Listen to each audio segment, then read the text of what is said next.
Good morning and happy Tuesday. And here we are again to look at some fun activities from the AAC Language Lab. So today we're going to talk about monsters. So we try to have some really fun activities to keep our students engaged. And in stage 2, there is a wonderful lesson plan called How to Make a Monster. And I use this game. This is probably one of my favorite games in the whole entire lab because it is so very simple yet so engaging for the kids.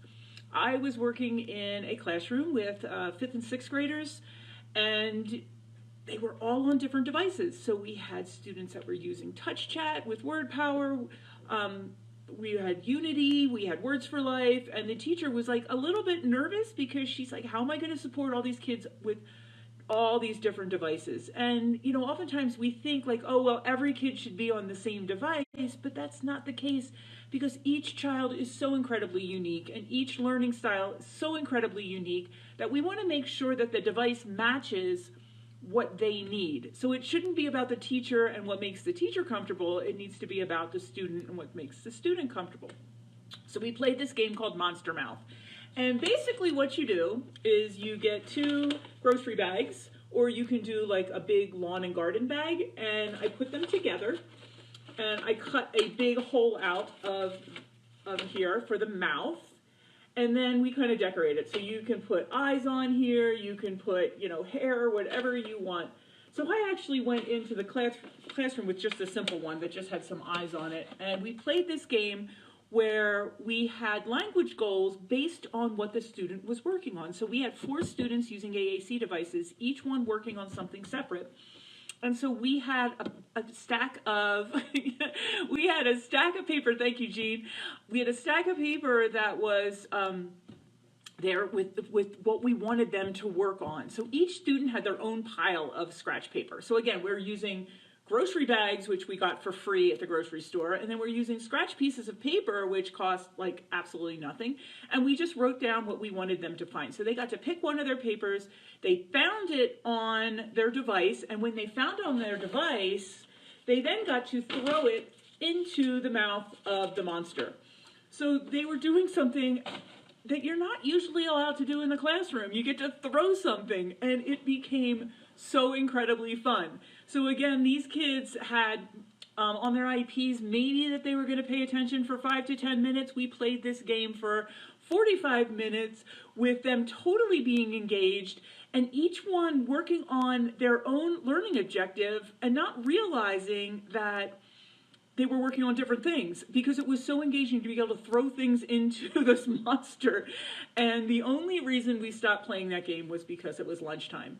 So I have done this with multiple classrooms with kids of all different ages, and they are equally engaged. It's just a silly, super simple game that you can utilize over and over and over again. So there is something on the Language Lab that I kind of stress, and that's called repetition with variety.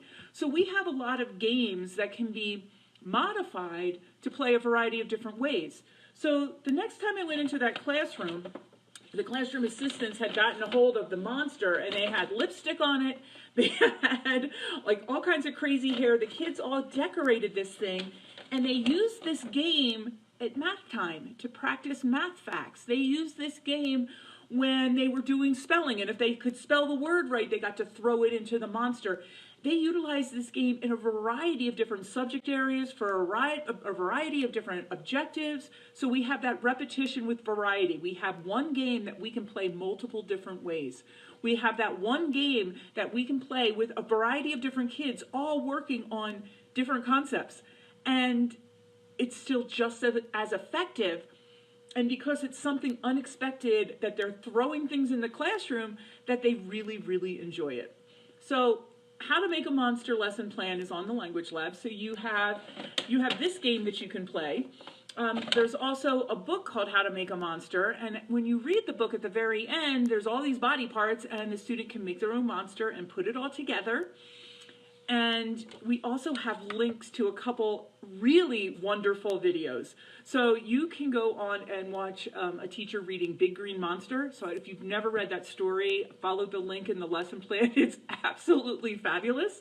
And then we have a link to Cookie Monster singing a song with some core vocabulary in there that is, again, absolutely hysterical. And so these videos, you can stop them and ask the students to find the words, and they're just really fun and engaging. And then finally, we have a guessing game on the monster.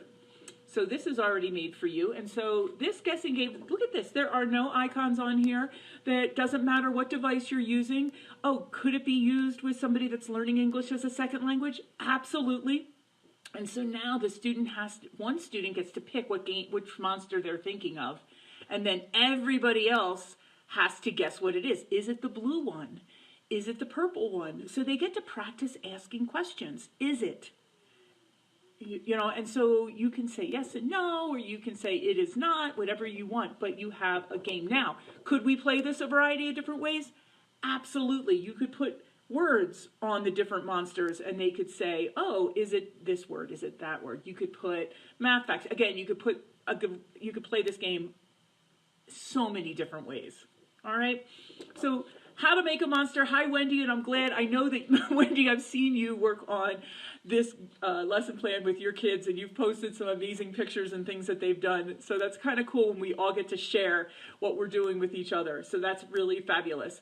So that is your tip for today. So play Monster Mouth. If you are home and you are working with your kids at home and you're a mom, this is a fun game that you can play that is going to be engaging and get your kids really excited about learning and practicing vocabulary.